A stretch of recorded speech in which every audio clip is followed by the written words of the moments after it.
When we think about the environment, many, and I mean many, would often imagine forest, more forest, and a polar bear on a melting polar cap. And a bit of sand. Oh, and the ocean. In this case, I'm talking about the ocean. An ocean in an alien planet. I bet you didn't imagine that, did you? Welcome back to the Gaming Chair. I'm your host, once again, Alex. And this week, we'll be diving into the beautiful and frankly terrifying ocean survival game Subnautica. Subnautica is a game that was developed by Unknown Worlds Entertainment and released back in 2018. I swear it was longer than that. To summarize for those who haven't played it yet, to which I say, get it on discount. You play as the only crash survivor whose goal is to find a way to get off of the planet. And very quickly we learn that the ocean will not be kind to us. I'm taking a different approach than the usual human bad, corporate bad, it's all in the head week this week. Subnautica is a game where the sublime is ever present in how the game teaches us ecological humility, ecological limits, and the cost of unchecked human control. Let's jump into deep waters this time, alright dear listener? There is one small thing I want to mention first, and surprisingly, it's pretty easy to miss if you're not paying attention. While mucking about in the game, fishing up bladderfishes and boomerangs, mining stones and cutting up coral, I expected that they will respawn in like a few real life minutes. You still gotta feed yourself while stranded in an oceanic world after all. But just as suddenly as a warper just appearing out of nowhere and hitting me hard, the resources, especially fishes, take a while to respawn. It's painfully slow, and when you're just starting out, everywhere looks scary. I treated the starting area too lightly, and now that I've essentially overharvested the area, I am forced to head to the big scary deep dark down depths. The big scary deep dark down depths is also home to some big scary predators that will attack the player on sight. I'm looking at you, stalkers and reaper leviathans.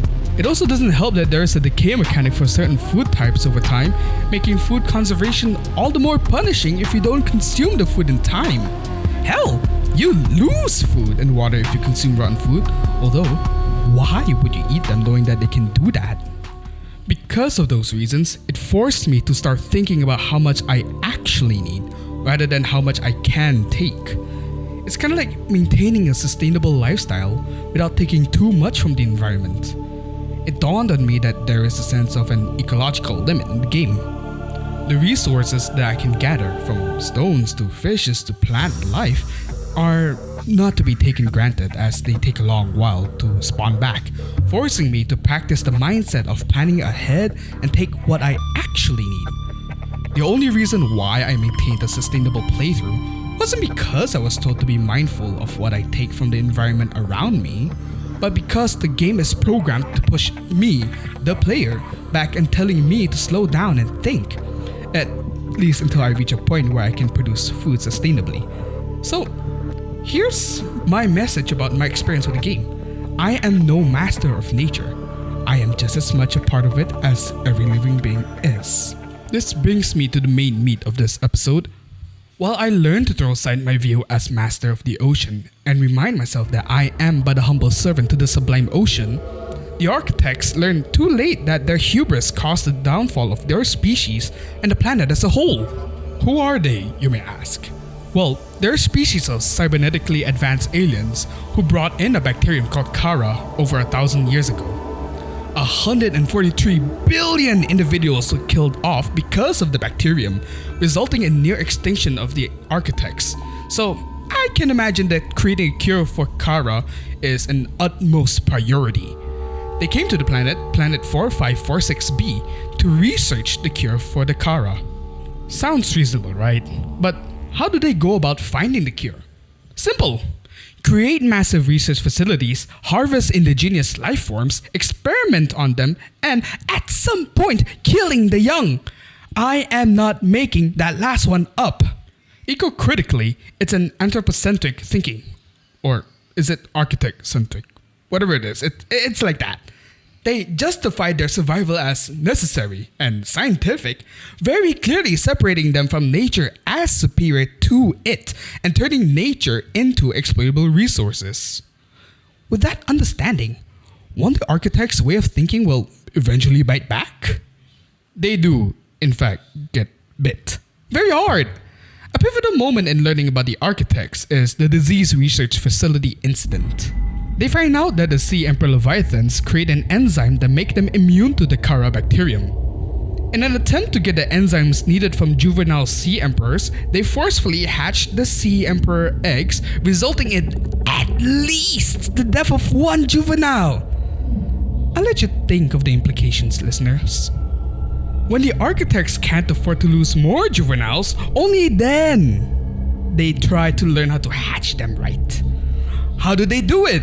Once again, very simple. They steal a sea dragon egg because they look similar to the sea emperors. They fail to recognize the protective nature of a sea dragon, however. In retaliation, the sea dragon parent attacked the facility very aggressively. 3 things happened here. The sea dragon suffers a fatal head injury after the facility's destruction. All 7 architects in the facility die. And very importantly, the Chara bacterium is released, creating a mass extinction event on the planet, while the remaining architects are forced to quarantine the planet and put themselves in status. In trying to save themselves, they end up destroying not just the planet's ecosystems, but also their own civilization. Talk about flying too close to the sun, eh? I guess architect-centric mindset caused mutual destruction, making it clear that the events are not a tragic accident.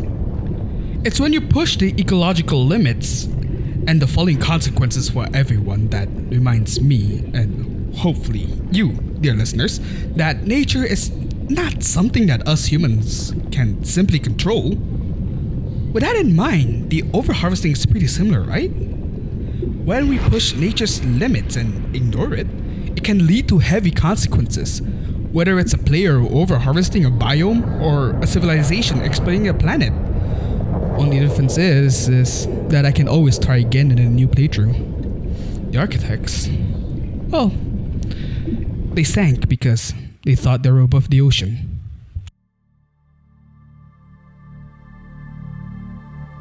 Dear listener, would you believe me if I think that Subnautica had the same concerns as a book from 1962?